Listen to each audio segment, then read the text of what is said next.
So once upon a time, there was a big farm out in the countryside, and a lot of animals lived on that farm together. All kinds of animals, horses and cows and sheep and pigs and dogs and cats and chickens and rabbits and squirrels and you name it. And generally they all got along, but over time, as can happen, little disagreements began to build up between them. Some animals thought the rooster crowed too early. Some thought he crowed too late. The cows thought the horses were running too fast through the pasture, but the horses thought the cows needed to get out of the way. The cats thought the dogs chased them too much. The mice thought the cats chased them too much. The squirrels thought everyone should be chasing everyone all of the time. The animals decided to call a farm-wide meeting of all the animals so they could work out their problems. Such a thing had never been tried before. The animals came from all around the farm and gathered at the big barn, and then they started sharing their complaints all at once, all at the same time. The cows mooed, and the horses neighed, and the dogs barked, bark, bark, and the cats meowed, and the chickens buck, buck, buck, buck, all at the same time. It was the loudest thing ever, and no one could understand a thing. All that noise hurt Rabbit's very long and sensitive ears, and finally he yelled, "Stop, stop, stop." And the animals stopped. "We can't just all be talking all at once," said Rabbit. "We need some order here." The animals asked Rabbit what he had in mind, and Rabbit said, "I come from a very large family, and when we have family meetings, we have rules for who can talk when and what we can talk about, and we vote on things to make decisions instead of just shouting over each other." Well, this sounded good to the animals, so Rabbit taught them all of the different rules of his family. They were very complicated, and there were a lot of them.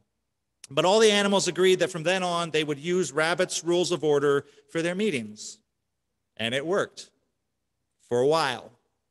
But because there were so many rules and they were so very complicated, over time, some of the animals got really good at following the rules, while some of the animals were not as good. And the animals that were good at the rules tended to get their way. For example, "The cats are chasing us too much," the mice complained. To which the cats replied, "Amendments on chasing need to be offered in the business mini-assembly before the meeting." The what, said the mice. "We don't even know what that is." "Too bad for you," said the cats. "You should have learned the rules." And then the mice would just sit down. Everyone agreed that Rabbit's rules of order were way better than just shouting over each other, but they were still not making the animals very happy. Then one day, a sheep said, "All these rules have made our meetings too much like a game where some animals win and some animals lose. What do our UU principles say?" Because, of course, it was a Unitarian Universalist farm. "Every animal should have a voice," said the other animals. "That's our fifth principle." "Right," said the sheep, "but what good is having a voice if no one is really listening to you? I propose a new rule, that we have fewer rules and a lot more time just listening to each other." So the animals agreed to try it out, even Rabbit, and at the next meeting they spent less time on rules and a lot more time listening. And it was a little noisier, and it took longer, but the animals were happier in the end because instead of being focused on winning and losing, they were trying to understand each other better, and that felt good to everyone. So I want you to remember that we UUs believe in talking out our problems together, but the most important part of talking is always taking the time to really listen. So every year in June, the Unitarian Universalist Association has its annual General Assembly, or GA as it is affectionately called. GA is a gathering of UUs from all over the country who come together over the course of 5 days to worship together, to attend workshops and trainings, and if they are delegates, to do the work of the association. Anyone who wants to can attend General Assembly, but congregations also get a certain number of delegates, 1 delegate per 50 members. Delegates may vote on behalf of their congregation. Ministers and directors of religious education also are automatically considered delegates and receive a vote. So the responsibilities of delegates include hearing reports, electing officers, and voting on important matters or what are called general sessions. And there are so many general sessions. There are 5 over the course of the week, and each lasts several hours, and that is a lot of hours spent listening and discussing and voting. So your delegates put in a lot of time and effort at GA. In years past, GA has been held in giant, drafty convention centers that rotate geographically around the country.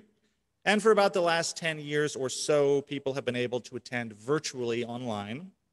But for the last 2 years, because of COVID, GA has been exclusively virtual. There were about 4,000 virtual attendees at GA this year, and 6 of them were delegates from UUI. The theme of this year's General Assembly was Circle Round for Justice, Healing, and Courage. In addition to the worship services and the workshops, the keynote speaker was Stacey Abrams of Georgia fame and Desmond Meade. Matters up for vote included a contested election for a slot on the UUA Board of Trustees, which almost never happens, and some bylaw amendments on how we choose our UUA president. Delegates affirmed our collective commitment to defend transgender rights, to undo systematic white supremacy, and to oppose voter disenfranchisement. And the Article 2 Study Commission began engaging us in conversations about reconsidering our 7 principles. Most of the public events and workshops and worship services will be available online on the UUA website, uua.org, by September, so look there if you want to experience General Assembly for yourself. Now, it is a tradition at UUI to have a follow-up service after General Assembly so that the delegates can report back to you, the congregation, on their experience, what they learned, what was good, what could be better. Over the course of the rest of our service, delegates David Jackoway, Mary Beth Carlson, Kate Stevens, and I will do just that. And our first presenter today is David Jackoway. Thank you, Jamie. This year's General Assembly was the 13th I've attended, 6 in person and 7 virtually. In the past, I've selected workshops that cover different areas of church life, such as justice, governance, theology.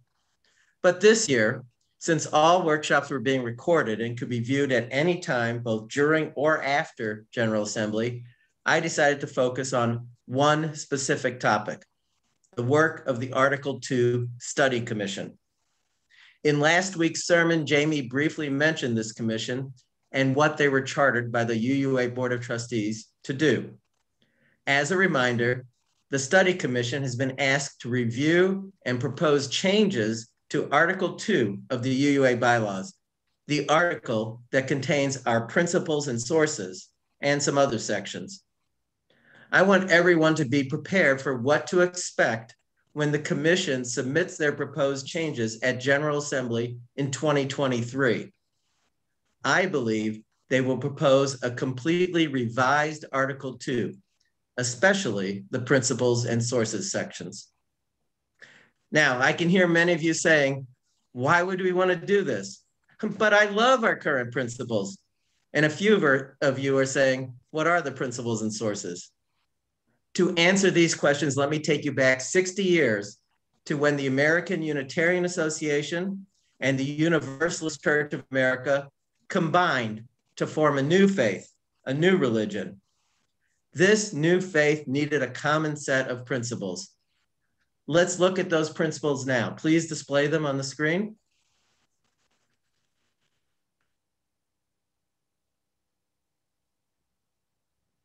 As you can see, these 6 principles, familiar to all UUs. Wait, what's that? These aren't our principles? And there should be 7, not 6? Well, these were the principles that were established in 1961, and they were the touchstone for UUs for the first 24 years of our existence. But 2 movements arose during those years, the women's movement and the environmental movement. UU women pointed out the sexist language of the original 6 principles. And the women were instrumental in having the principles revised. And those involved in the environmental movement were asking for a new principle to address our interdependent relationship with the earth and all existence. And so the original principles, loved by many, were completely revised in 1984 into what we know today. And they have remained virtually untouched for over 35 years. Please take them down. Oh, you've already done that, thank you. The changes did not come about by chance or by pressure. When the UUA bylaws were first formulated, they included a provision that mandates Article 2 be reviewed not less than every 15 years. Why? Because our faith is based on the idea that it must adapt to the times and evolve accordingly. Our bylaws allow each generation an opportunity to identify its own truths and to fashion the principles that will take them forward. The commission will be engaging with all of us to discover these truths by answering questions such as, where is the burning heart of Unitarian Universalism right now, and how can that light the way forward for the next 20 years? I hear some of you asking, isn't this just a way to add the 8th principle we've heard so much about? You're partly correct. There has been a push over the past few years to add an 8th principle to address the need for an explicit commitment to the fundamental work of anti-racism and anti-oppression in our communities. Just as the environmental focus of the 70s was incorporated into our principles, there is a widely held feeling that the anti-racist focus of today should also be incorporated into the principles which guide and define our faith. And the 8th principle is definitely referenced in the charge to the study commission. But the charge is much broader in scope than that. The key statement in the charge says, we therefore charge this commission to root its work in love, capital L, as a principal guide in its work, attending particularly to the ways that we and our root traditions have understood and articulated love, and how we have acted out of love. The charge gives the commission a free hand in revising all sections of Article 2, and what they will produce is likely to be very different from the principles and purposes we've lived with for the last 3 decades. The charge says there is nothing sacred about the number of principles or sources, nor their specific wordings, nor in the way that Article 2 is laid out. We encourage creativity. The board would like to see an Article 2 that is inspirational, memorable, and poetic. The language should be inclusive and welcoming and explicitly anti-racist. It is clear the board anticipates a wholesale revision of the principles and purposes. To discern what should be included in the new Article 2, the commission has a goal of interacting with 1,500 to 2,000 UUs over the next year. As a start, the commission has prepared a set of 8 discussion questions to help congregations begin thinking about what the revised Article 2 should include. UUI will begin engaging in this discussion in an 8-week series of coffee hour discussion groups starting on September 12th. We will discuss 1 question each week and send our thoughts back to the commission. The first question they would like us to discuss is, what is essential to you about being a Unitarian Universalist? So this is one of the reasons I like attending General Assembly. It's an opportunity to connect with the currents running through our faith movement and, in some small way, to help shape the future of Unitarian Universalism. Thank you.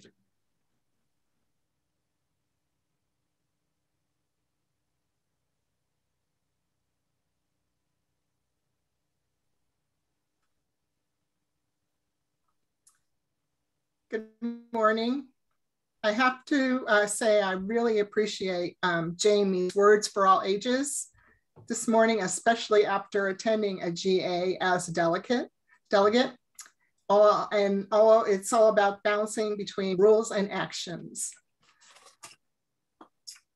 That said, my name is Mary Beth Carlson, and my pronouns are she, her. I am presenting on the land of the Lenape, Delaware Nation. I am a white, heavy-set woman, hair and glasses in my early 60s. I am wearing clear rimmed glasses and a purple and white striped Sure. This is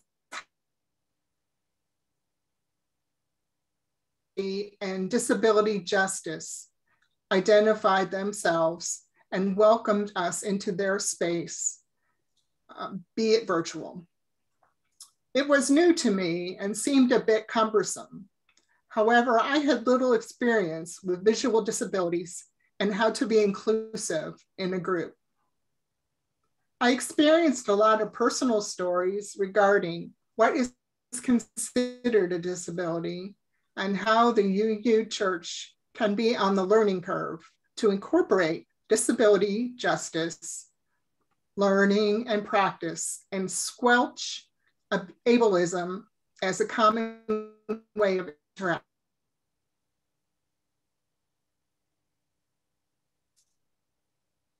Both invisible disabilities, focused on the need for community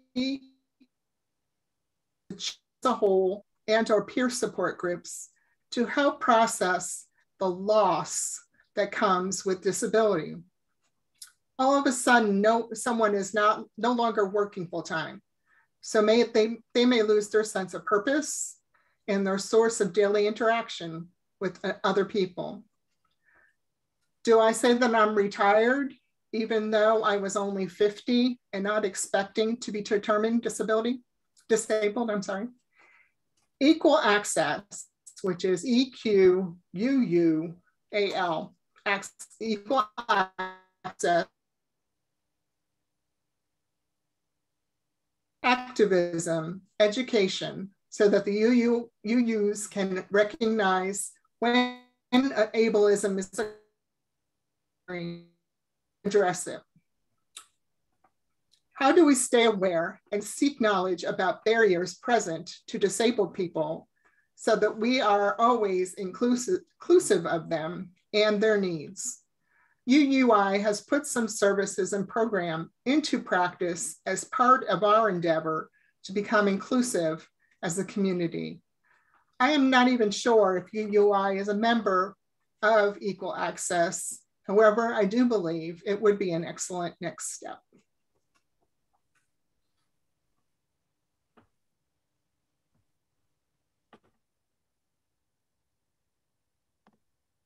Hello.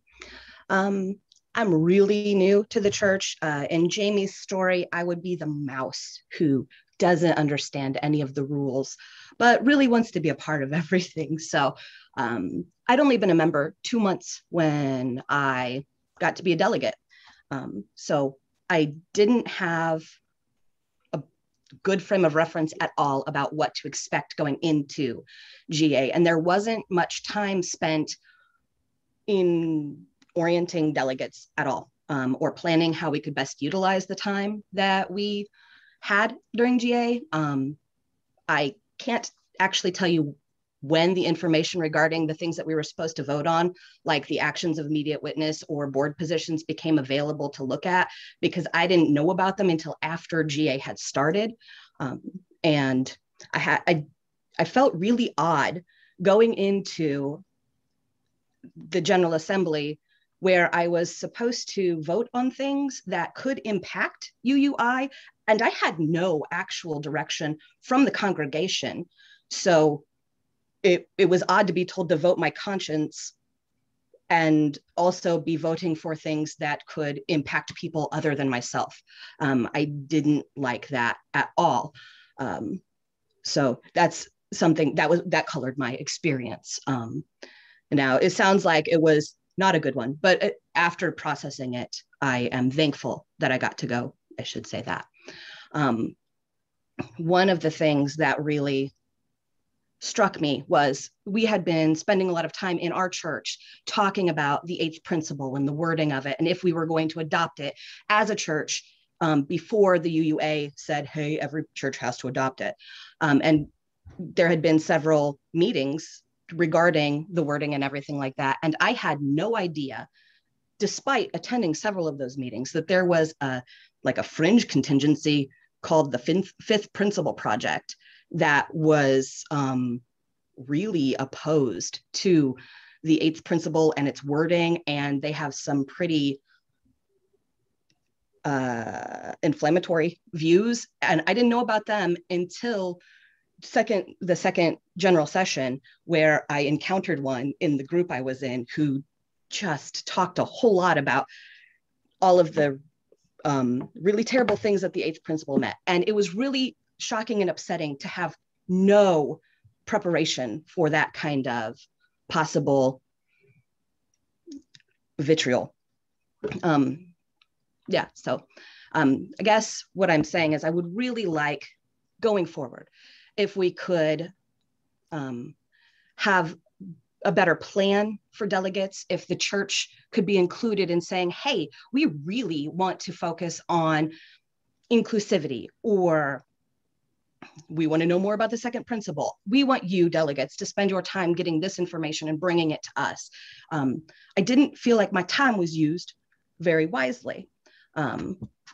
So now I understand in the past that GA has been really pretty, it hasn't been accessible for a lot of people to attend, that it's been a huge expenditure of time or treasure.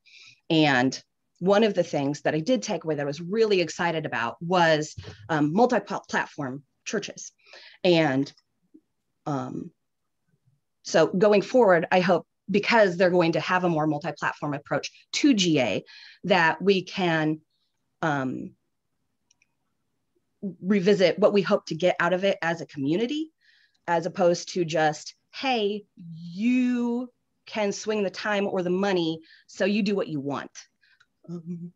Yeah, that's what I've got. Thank you so much for letting me go.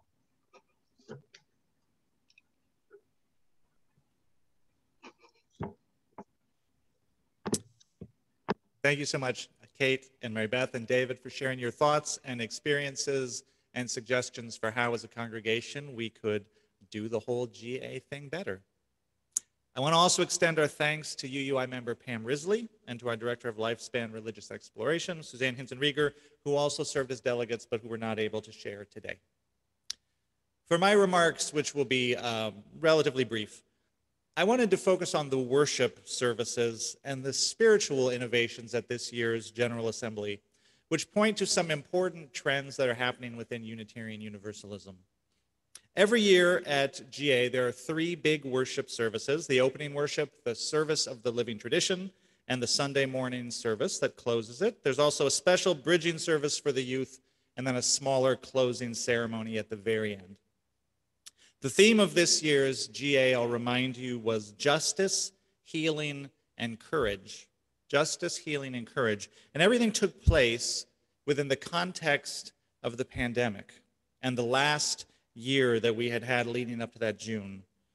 And every service was in some way about healing from the trauma of the past year and finding the courage to face the uncertainty of the coming year, so we could indeed continue to do the work of justice that love and our faith calls us to do.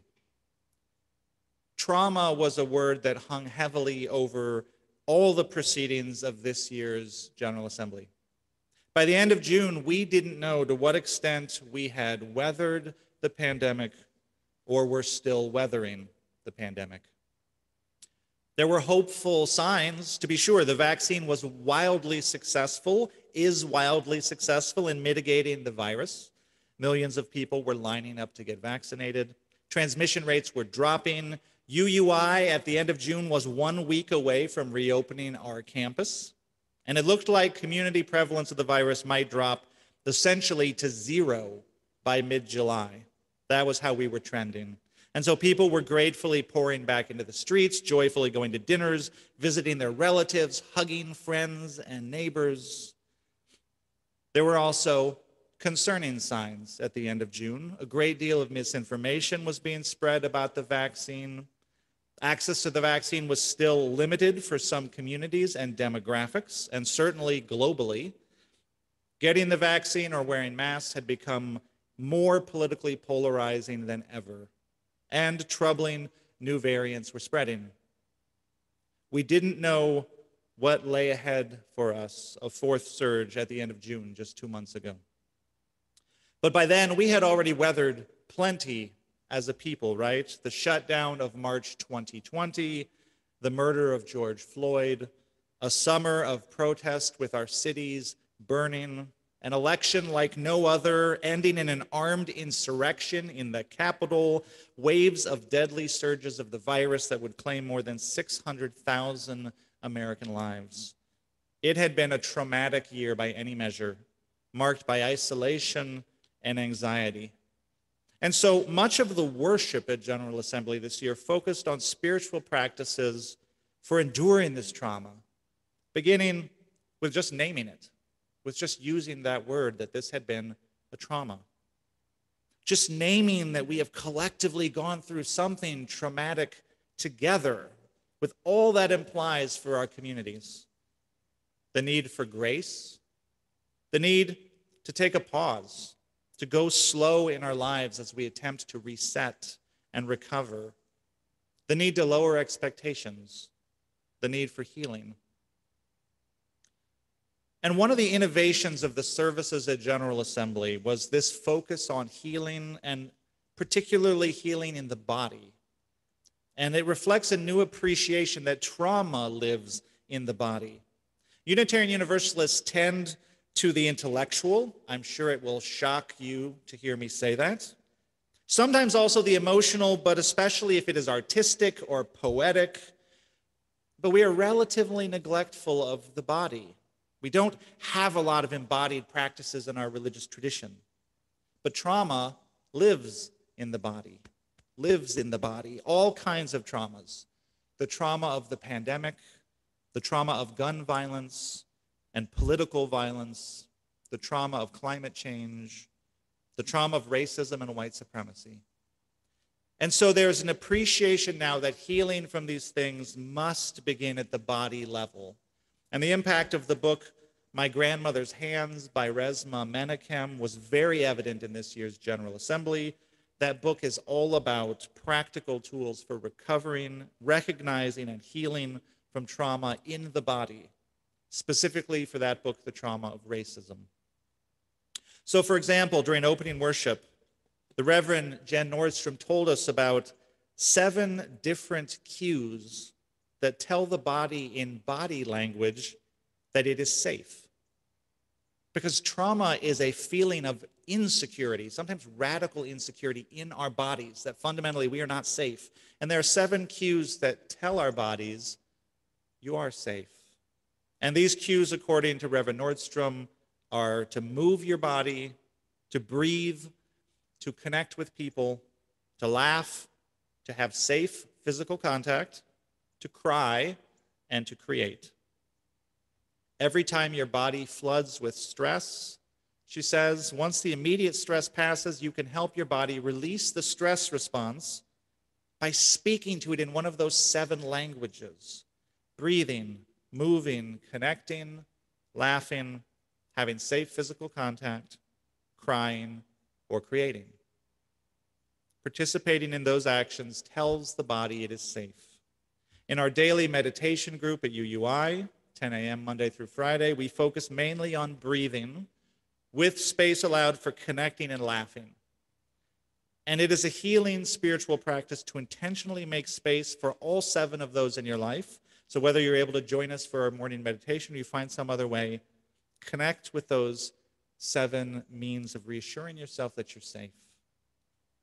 And then at closing worship, artist Amy K. Bryant led us through a humming exercise, which is just exactly what it sounds like. You relax, you close your eyes like you're meditating, and then you hum on whatever frequencies you are moved to, just like you hum tunelessly or to a melody, and you direct the energy of that humming to whatever is tense or hurting or blocked in your body. And humming in this way releases anxiety and stress. And I have found that adding humming to my daily meditation practice is very effective at releasing stress and quieting the body. And I recommend it to you as something you might want to try. Then turning to resilience, and especially creating resilience in the face of uncertainty. The Reverend Sherry Holliday Kwan offered us a practice of naming needs and assessing resources. Because uncertainty makes us feel anxious and insecure, It triggers fear that our basic needs as humans, right, those Maslow hierarchy needs, food, safety, shelter, that they may not be met and that we or our families may not be safe. We may have induced feelings of powerlessness or helplessness. We may feel overwhelmed and unsure how we might respond. Remember all of the hoarding of toilet paper at the beginning of the pandemic, right? That's that insecurity reaction that resources may disappear.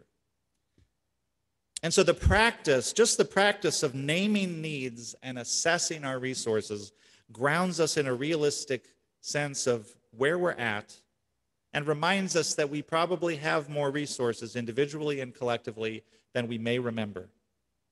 So Reverend Sherry Holiday Kwan asks us, do you have food? Do you have water? Do you have health care? Do you have clothing? Do you have shelter? Right? Starting with those basic Maslow needs. And then she continues as we begin to look at resources. Do you have community? Do you have trust? Do you have understanding? Do you have courage? Do you have time? Do you have heart? Do you have hope? Do you have joy? Do you have a pause? Do you have a moment? Do you have breath? And in this way, naming needs and naming resources encourages two very important practices that are the foundation of collective resilience. The foundation of collective resilience, and these are self-care and generosity. For us to have collective resilience, we need to practice self-care, we need to know what we need and name it, and we need to offer generosity. We need to know what resources we have and offer them to the community. And the ethic is take what you need, take no more than what you need, and offer what you can. And finally, there was a greater emphasis on lament at this year's General Assembly. Lament, which is the collective naming of trauma or harm or even an experience of evil, is a powerful religious practice. It is a powerful resilience practice. But over the course of some 60 years, it has fallen out of the worship liturgies of most UU congregations. And that's because we like to focus on the positive. We like to focus on hope and possibility. But there is power and there is healing in collectively naming our pain. It affirms the reality of what we have experienced. It breaks us out of our isolation to know that others are going through the same experience. And to name the hurt, to name the trauma, is not to wallow in it or to stay stuck there, but it is necessary precisely to make room for hope and possibility. As James Baldwin said, not everything that is faced can be changed, but nothing can be changed until it is faced. And so during the Sunday service, Arif Mamdani and Julika Herman de la Fuente began by asking in this litany of lament, where is love winning? And they look at the world and they acknowledge honestly that they don't know. There's been in this year so much violence, so much pain, so much suffering, so much loss. Where is love winning? They asked the question at the end of June just 2 months ago. And since then, we have entered this fourth surge. We are seeing the images coming out of Afghanistan and Haiti. We have endured wildfires and floods. And the latest UN report on climate change tells us more is coming. Where is love winning? And in the face of this pain, this uncertainty, we are tempted to despair. This is real, and we can name it. Looking out at the world, Reverend Mamdani admits the world is too big. I am too small. It is too much, says Julika. I am too alone. Where is love winning? And then they invite us to pause in our lament, to rest in the pain of not knowing, just to rest with the silence. And then Julika says, in the silence, I hear the call of the future. I hear the call of the future. My great-great-grandchildren call to me, she says. And so from out of lament, we can begin to move tentatively to hope. Maybe the world is too big, they offer, when I make it too big. My work, our work, your work is maybe not to win, but just to try. Maybe love is already winning all over the place in small ways. Reverend Mondani says, maybe love wins when my resolve does not waver. Julica says, love wins when I nourish even a tiny ember of hope. She says, my great-great-grandchildren are cheering us on. You don't have to win everything. They say, just hold the space. Just hold the space. We are coming. We are coming, say the next generations. Just hold the space. Friends, we don't have to win everything. We don't have to have the perfect response in this present moment in the face of all that challenges us. We can name with honesty where our hearts are. We can lament. We can identify what our needs are and what our resources are. We can do the things that heal and care for our bodies and our spirits. And then as a community, love calls us to nourish hope, to keep firm our resolve, and to hold the space because the generations are coming. Our great-grandchildren are cheering us on, and in many ways all around us, love is still winning.